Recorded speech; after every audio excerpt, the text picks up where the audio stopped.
comme nous, moi ça fait 30 ans que j'utilisais l'hydroxychloroquine à des doses de 600 mg par jour, c'est loin des 2 grammes, et comme d'ailleurs l'utilisent tous les rhumatologues du monde. Parce que quand même, l'hydroxychloroquine... Vous le rappelez, on traite le lupus, la polyarthrite rhumatoïde, le paludisme évidemment en Afrique. Simplement en France, l'année où Mme Buzyn a décidé qu'il faudrait une ordonnance, parce que jusqu'à présent, jusqu'en 2019, c'était délivré sans ordonnance. Tellement peu toxique que c'était délivré sans ordonnance. En 2019, il s'est distribué 66 millions de comprimés d'hydroxychloroquine. Donc, quand il sort... Un par Français.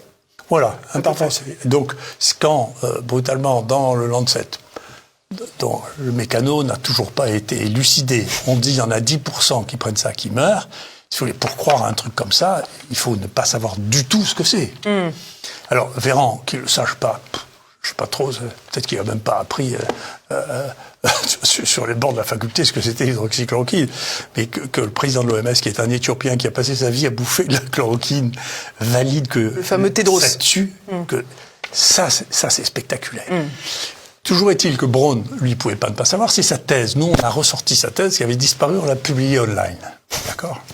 Et Xavier Azalbert, un autre complotiste de François, lui a posé la question. On a retrouvé votre thèse, on l'a remis en ligne. Vous dites qu'en dessous de 2 grammes, il n'y a pas de toxicité. Au-dessus de 2 grammes, il y a de la toxicité. Or, le protocole qui a été mis en place à Marseille, c'est 600 mg. Mais l'étude de référence que vous considérez comme étant la meilleure, celle de Recovery des Anglais, ils donnent le premier jour 2,4 grammes, c'est-à-dire une dose toxique. Qu'est-ce que vous en pensez ? Et il a répondu, c'est un bon garçon, il a répondu, écoutez, moi je n'ai pas regardé les protocoles, on m'a dit que ça ne marchait pas, j'ai dit que ça ne marchait pas. Ça a le mérite d'être clair, mais bon, c'est un peu inquiétant. Voilà.